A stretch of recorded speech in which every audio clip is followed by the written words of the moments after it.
And Ty joins us this morning on the Harbor One hotline. Hello, Ty Law. Hey, what's going on, guys? What's up? What the hell did I just come in on? Talking about mediums and dead people, man. What's going on? I thought it was a Tie Tuesday. It is a Tie Tuesday. Damn it, I'm still here. Y'all talking. I was about to hang up the phone. Man. By the way, I was like, hold on, what y'all talking about? Hey, by the way, how about your Michigan Wolverines? Yes, sir. Hey, Wiggy. Yo. We trying to get us a rematch. I'm trying to tell you that right now. We put that tat-owl on their ass. Yeah, you did whip up on Ohio State. I did not see that one coming, especially with Blake Corum being hurt and, the other kid, Edwards, being hurt. But then he came in the second half. It was like, man, that running game came out of nowhere. But, yeah, man, got to give them some props, man. Exactly. And guess what? Ohio State, they should not have a chance to get back in just because they don't got a game. I'm going to put that out there. I hear a lot of people talking that, because they don't have a game, some things can happen. They can wind up right back there. Yes, they did lose to number 3, Michigan, but when you get blew out like that at home in the Horseshoe, you got to go to a regular bowl game. You send their ass to the Alamo Bowl or something. Yeah, they shouldn't get in. Well, they're losing their minds out there, too. They're talking about they want Urban Meyer to come back. To Ohio State? Yes. Hey,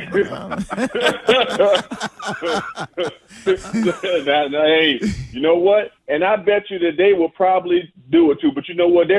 Ryan, he ain't going nowhere. He's doing such a great job there. It's a rivalry game. Everyone's getting up in arms. The same thing with Harbaugh when they were talking about, he got to go a couple years ago and he changed it around now. He's untouchable. So you have to win that game. And I don't think people understand the intensity, the ramifications of that particular game. It's like when I was there, it was nothing, no other game mattered but the Ohio State game. Like you could lose every game. You win that game, coach going to keep his job. It's crazy. Ty, when you look back at the Michigan State game and you hear the sanctions come down by the Big Ten, do you support what they did, the $100,000 fine to Michigan State and Corey Crump? He's got to miss like 8 games next season too. I mean, you got to do something because that was uncalled for, unnecessary, unprofessional. So I don't know what it should have been, but whoever instigated it, there has to be you have to reprimand them. And a young college kid, you also have to give him a second chance. I really believe in that as well. I mean, you get caught up in the heat of the moment. I heard a lot of people were talking, banning from school, kick them out. I totally disagree with that. So I'm glad they gave him a suspension, but at the same time, he gets the opportunity to come back and go to college because it's life after football. And if you have dreams of playing in the NFL, whatever the case is, you got to give a kid a second chance because he's young. So I'm glad that they got it out the way. $100,000, when you're paying a coach $10 million a year, $100,000, I don't think the fine was worthy of anything. You could have put a couple more zeros on that damn thing, but that's okay. Should Michigan fix the issue, though? Because hasn't this always been an issue? I mean, you played in the game Michigan State, or whether it's Michigan Ohio State. Isn't it because they talk about the hallway where both teams got to go in and, there's not a ton of security there? So shouldn't Michigan do something differently so they don't run into these problems?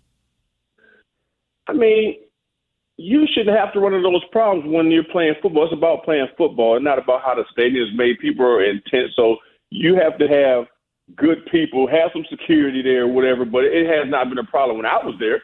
I mean, we're going to change the whole stadium and how you get in and out over a tradition of 100-some thousand people just because of one incident. So, no, I don't think they should change it. You should, change the guys in the locker room. The coaches should, have their team prepared not to act like some damn fools. Ty, on to your Patriots. Were you encouraged by anything that you saw Thursday night? I got mixed emotions on this one, guys. But I am encouraged. I want to say this. Mac Jones, he's taken that step. It's been a couple games I've been watching him. He's been, pretty, efficient, and running the offense, and that is a good thing. So, I mean, what he's doing, he's spraying the ball out. He uses his legs when he has to. He's dropped some dimes. Wiggy, I mean, even you, because you can't catch no more, you could have caught a couple of them. Yeah. He was dropping down. No, he looked good. So I was like, I like what Mac Jones is doing. Now, defensively, just when I was saying, you know what, these boys can play, this secondary can play, then you let Justin Jefferson come up there and get 9 catches for 140 yards or whatever it was, and Adam Baylor 9 catches. I mean, 18 catches in the secondary. Come on. Is somebody going to actually challenge him? You knew where the ball was going, and no one stepped up and said, I'm going to take him, get him at the line of scrimmage. He ain't about to do that today. And from when I was there, Asante was there, Darrell Reeves, Stephon Gilmore, we ain't about to let somebody come out there and just do whatever they want to do without even trying or challenge them. So I give the secondary, even though they got an interception, another turnover, which is great, I give their ass a big thumbs down because you don't let somebody go out there and beat your ass like that. I'm sorry. I know it's a lot of swear jar, guys. It's for charity, but that one pissed me off. I'm a secondary guy, so they got to step back up this week. I wasn't happy with that performance by letting one man do that and actually let 2 people get him for 9 catches.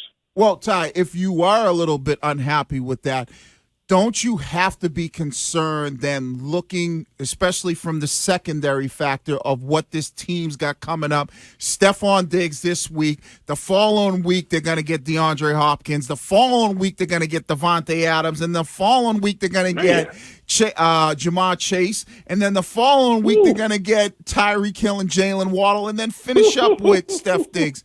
So does that concern you a little bit when you start to look at their schedule and you start to see these guys that they're now going to face for the remainder of the season? And Wiggy, you just put more concern of me. I wasn't even thinking about it like that. I was thinking about, from game to game, but this is not a good look. So now you're going to get exposed.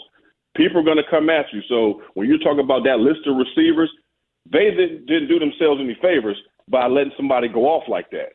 Now, what you just got to change it. You got to challenge them. But when I'm looking at it, Wiggy, I'm looking at the wide receivers in the corner. I'm like, why are you consistently playing 7, 8 yards off?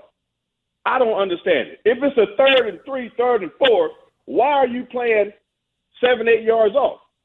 You're not challenging. So to me, that's a signal of being scared or not comfortable within yourself. You know what I mean? So if you do that against these boys coming up next, and especially when you're talking about Allen, how he can extend plays with his legs as a quarterback, when you're talking about Waddle and Tyreek Hill, man, that's a 200-yard performance from a receiver if you don't step your game up. So I'm challenging all of them. I'm challenging Devin McCourty to get up in those guys' ears on that corner and say we got to play better because they do. Ty, when it comes to being an undisciplined team and the penalties that result, is that because that's traditionally not what goes on here? Is that right? In your mind, is that Bill needing to spend more time, coaching up Matt Patricia and Joe Judge and not be like, where does that fault lie? Because it's not the way it normally is here and has been this season. You know what? I'm not going to blame the coaches on that because they have enough veteran leadership in the locker room, and they're professional athletes. They're getting paid to do it, so you have to be responsible for that. It's nothing the coach that he can call to make you be more disciplined or not have penalties. That's a player thing to me. And when they are talking about try to add coaches in there, it's been times where you remember where coaches leave. We're gonna call us a players only practice if we don't like what's going on. Right. We're gonna figure it out. And that's what you have to do as a professional. And someone in that locker room, I don't know who that might be now. I've been gone a long time. The Patriot way, the culture change. I don't know what it is, but someone needs to step up there and hold the players accountable because no matter what, no matter how much glory that you can get on as far as the coaches, even Coach Belichick, when he's hollering out there, guess what, Bill? You can't come out here and do what I do. So you stay over there and holler. I'm going to stay out here on this field, and I got to figure it out. You know what I mean? And I think that's what they have to do as players. Figure it out themselves and don't look for excuses from the media and blame coaches or whatever. That's a player issue. So every other week it's a must-win, sometimes according to Wiggy and others. But you lose this game Thursday night, are you done?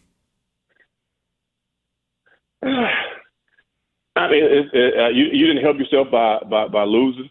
This last game, I thought they should have pulled that one out. I thought they were going to pull that out against Minnesota, but there's always a chance because it's still kind of wide open. Buffalo, who we didn't expect to lose 2 games in a row, they lost. So they're still in it, but I do think it's a sense of urgency to get a win under your belt now, especially when you're going to be playing Buffalo. Then you got Miami, who's on fire right now. You got to come up and get a win there. So there is a chance to get in that wild card spot, but you did not do yourselves any favors this last week. The Twisted Question of the Week for Ty Law is brought to you by Twisted Tea. Keep it twisted, New England, and Courtney has it this morning. Ty, they've only scored 25 or more points once against the Bills since 2017. You look at this Bills team this season, and they can put up big points. How much pressure does that put on the Pats' defense this week in particular to try to make something work so that they can get a win? I mean, there's always pressure on the Pats' defense, and now from the performance that they had, giving up the big plays, which we've seen pretty much all year long, and then they show some signs of being a great defense. They set themselves back. Now you have a better quarterback with a receiver just as good as Justin Jefferson and Diggs, and a better quarterback. So, they're licking their chops. They're looking to get on the rebound. So all the pressure is going to be on the defense anyway. I think that you can expose Buffalo's defense some. I mean, they don't scare me. It's that damn offense. You know what I mean? And when you have a quarterback like that, and a number one receiver that he's going to look to, where the ball is going. I'm surprised Coach Belichick didn't do something to, double something scheme-wise to take them out of the game. I would have never thought that Justin Jefferson would be the guy to beat him. I would never think that Diggs, because he's their go-to guy, Belichick usually does something to take him out the game. So if those guys are productive, your chances of winning are slim to none. Before you go, what did you make of the call on the overturning that call on the Hunter Henry catch? Man, overturning the call. Which one are you talking about? I mean, I can't recall. I don't know. The touchdown one, the one that they called no touchdown, that he caught like on the goal line, the ball hit the ground. Oh, okay. Yeah, well, you know what? You were probably that was probably mid tryptophan nap for you. Say what? Hey, if that's what replay is for. When you got every scoring play is reviewable, and it's unfortunate, but that's what happened. Hey, it hit the ground, right? That's what you're talking about. The one that hit the ground. Yeah, it hit the ground. So it is what it is. That's what the replay for. All right. Well, a better ball, and it would probably wouldn't have resulted in that. I'm just it was behind them. Okay, the ball was behind them, so he had to reach back. He had to reach back if the ball's a little bit out in front of him. Hey, and that's what being a professional is. Hey, so you can reach back sometimes. See, that's the problem with guys like Wiggy. They want the perfect ball and all that. And I get it, Wiggy, because guess what? When you make that crazy catch, when you turn around and you do something special, guess who gets the credit? Right. Quarterback. Right. Quarterback making $35 million a year. For them. Exactly. Ty, you know where you go to get a perfect ball? The jugs machine. That gives you a perfect ball every time. Guess what? I don't Oh, play. yeah. Hey, we were on that thing, Greg, faithfully after practice. That was our thing. We get on the jug machines and we walk up to it as close as you can get. I'm talking about this right there, like a foot away from you, and that was our competition every day, and catch the ball. A lot of guys got their fingers jammed and stuff like that, Are you sure? That's how I got them picks, Greg. Jug machine. Unlike Wiggy, that wasn't even my primary job. I can't believe that you done let us down. I'm still tripping. You done let us down. That's a long time ago, man. No, it's not. I thought it was like riding a bike. I got a question for Coco. Yes. Because I wasn't here. It's been a while. Hey, Coco. Hi. How did your potatoes and your Thanksgiving meal come out? Ty, how did that come out? Thank you so much for asking. They were a hit, and so many listeners made them as well and said that they were the best mashed potatoes they've ever tasted. Wow. Yep. Okay. I'm going to have to – what name? Sandro. I'm gonna have to talk to him. I'm gonna have to see if you can telling people. Oh, on air, he is going to be viewers. mortified. He owns a Ty Law jersey. He's going to be crying right now. Ty Law's a Hall of Famer. Yeah. I know. Let's be honest here. And they weren't Sandro. potatoes; they were box The potatoes. guy had a pick six in the Super Bowl for a touchdown. Sandro, we're still learning his name as we go. You gotta, when it comes to Christmas, you got to try her tenderloin in a box. Nope. It's delicious. The only thing I make out of it, well, you make cupcakes out of a box. There are a lot of delicious things that come in a box. All right, Ty, we'll talk to you next week. All right, guys.